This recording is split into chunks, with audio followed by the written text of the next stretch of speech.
ठंड में गरीब सास बहू का ईंट का घर।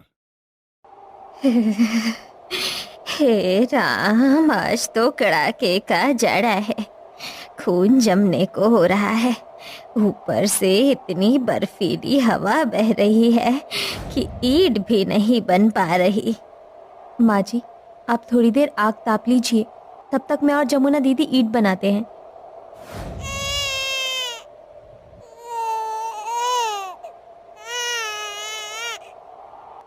सुधा बहू, देख मुनिया कब से रो रही है। लगता है उसे भूख लगी है। जाकर पहले उसे दूध पिला दे। सुधा बच्ची को दूध पिलाने लगती है और ठंड के मारे सुखिया और जमुना धीरे धीरे ईंट बनाते हैं। ये देखकर भट्टी का मालिक उन गरीब सास बहू पर चिल्ला पड़ता है। अरे ओ सुखिया, अरे ओ जमुना, तुम दोनों गरीब सास बहू ऐसे धीरे धीरे हाथ चलाओगी तब तो बन गई ईंट और लग गया बेड़ा पार। क्या करूं मालिक, आज बड़ी ठंड है, हाथ एकदम ठिठुर रहे हैं। मैं तुम गरीबों को दिहाड़ी ईंट बनाने के लिए देता हूँ। अगर इतनी ठंड लगती है तो घर बैठ जाओ। और तू सुधा, तू वहाँ क्या कर रही है? मुनिया को भूख लगी थी मालिक, दूध पिला रही थी। तुम गरीबों को बस दो ही तो काम आते हैं, एक काम चोरी करना और दूसरा हर साल बच्चे पैदा करना।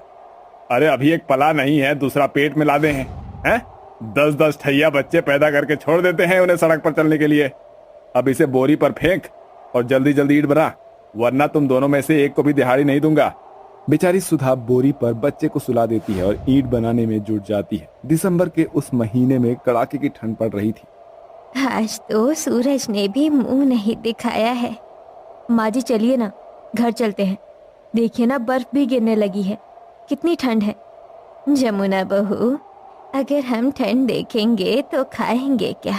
तेरे ससुर जी गठिया की वजह से बीमार है और तुम्हारे पति के पास इस ठंड में काम धाम भी नहीं है।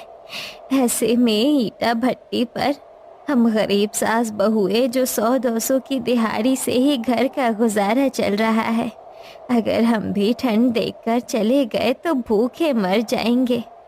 अपने घर की मुसीबत को सोचकर जमुना और सुधा अपनी बूढ़ी सास सुखिया के साथ ईंट बनाती है। देखते ही देखते शाम ढल जाती है और धुंध छाने लगती है। चलो चलो, सभी काम बंद करके लाइन में लग जाओ। माँ जी देखिए, मालिक सभी को दिहाड़ी दे रहे हैं, हम भी लाइन में लग जाते हैं। ये ले सुखिया, तेरा और तेरी बहू का आज की ईंट बनाने का बनता है 200। पर मालिक, एक जन के 70 रुपए के हिसाब से तो 210 बनते हैं। तूने देखा नहीं था? सुधा ईंट बनाने की बजाय इस हराम को दूध पिला रही थी।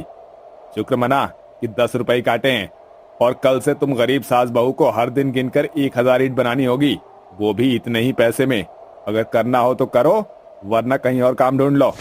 बेचारी गरीब सास बहू चिंता में आ जाती है। माँ जी, इस कड़ाके की ठंड में कैसे बनाएंगे हम तीनों 1000 ईंट? बहू, मनचंदा हमारी मजबूरी का फायदा उठा रहा है, मगर इस पापी पेट के लिए हमें करना होगा।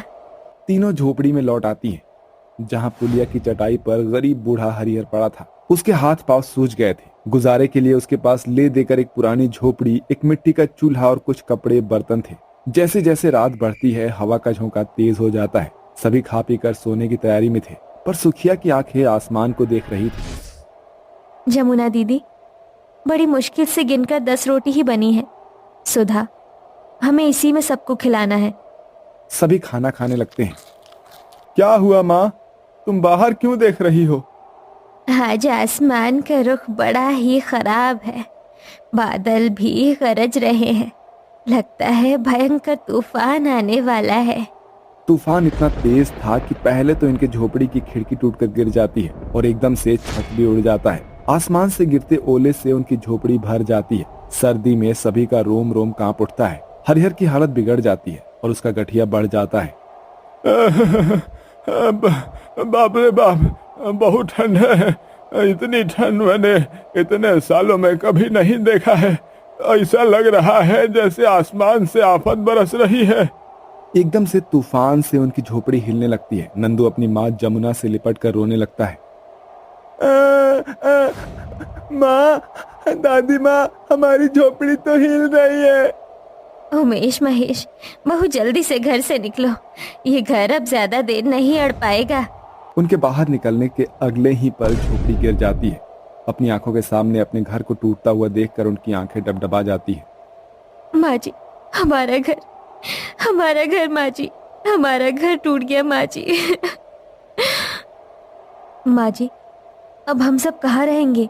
पता नहीं भगवान हर बार हम गरीबों पर ही क्यों सितम ढाता है। अरे बोल ऊपर वाले, अरे क्या मिल गया तुझे हमारे परिवार को बेघर करके? हाँ? ईश्वर को दोष देने से कोई फायदा नहीं।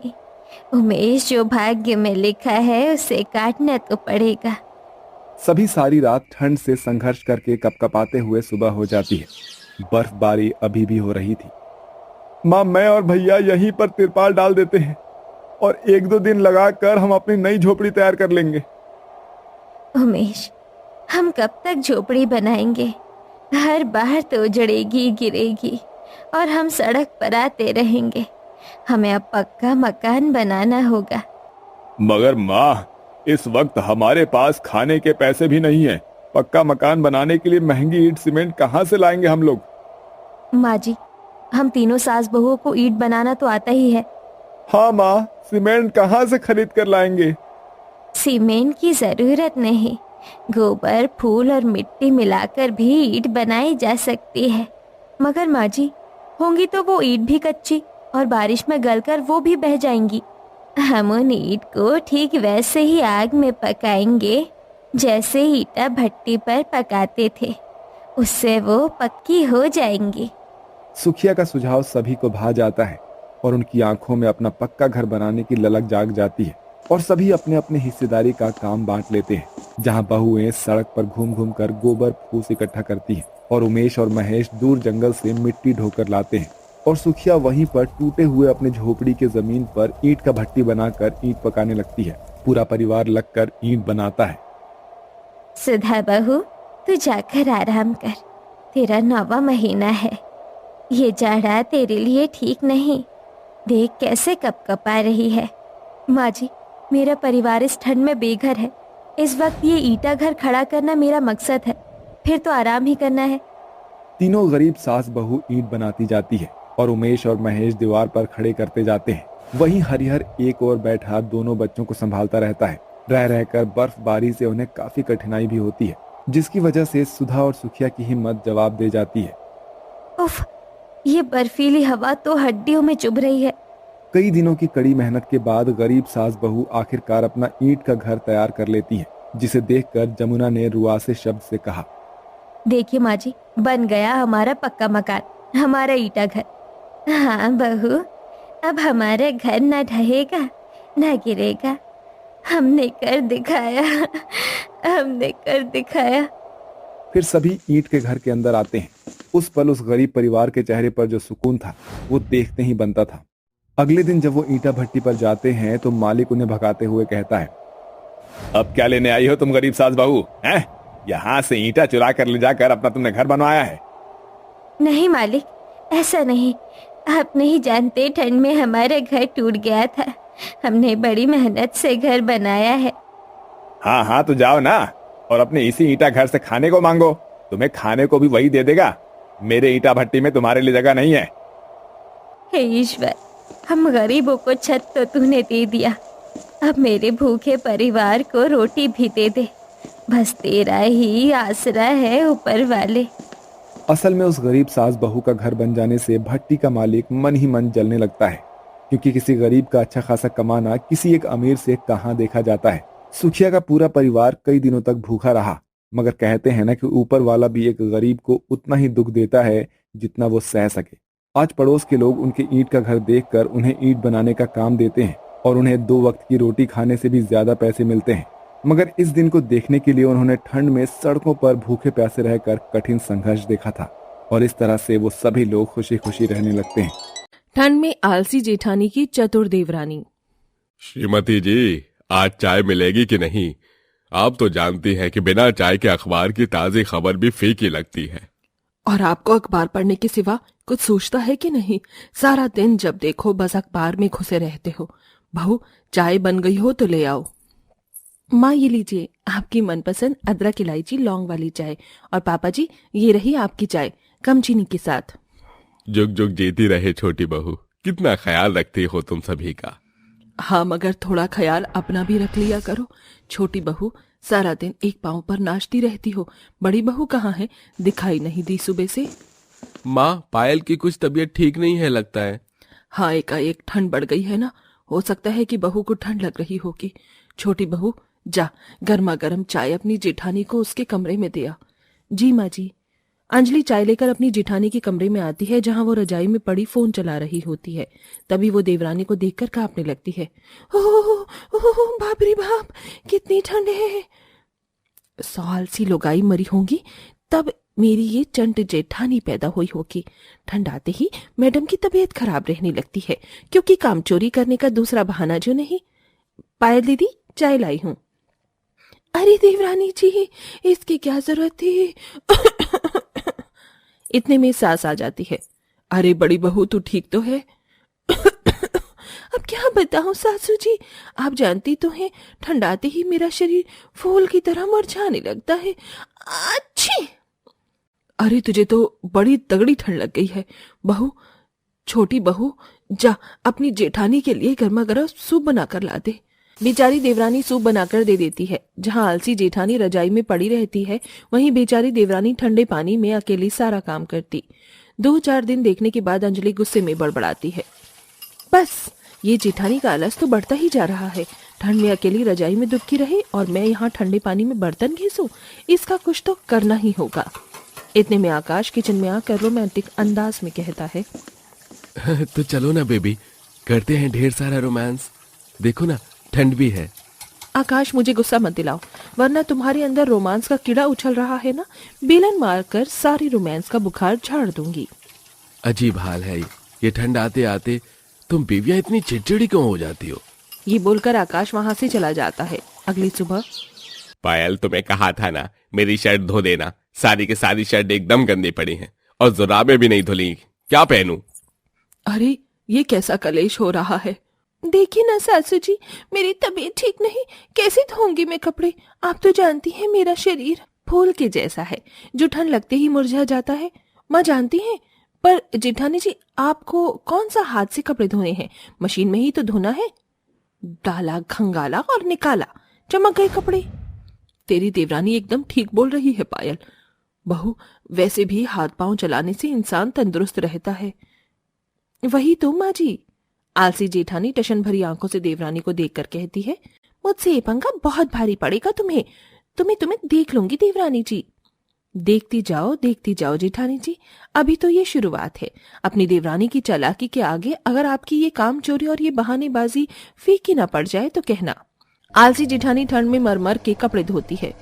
आई, पानी कितना ठंडा है, इसलिए मुझे ठंड में काम करने में मौत आती है। कपड़े धोकर जेठानी फिर से रजाई में दुबक जाती है।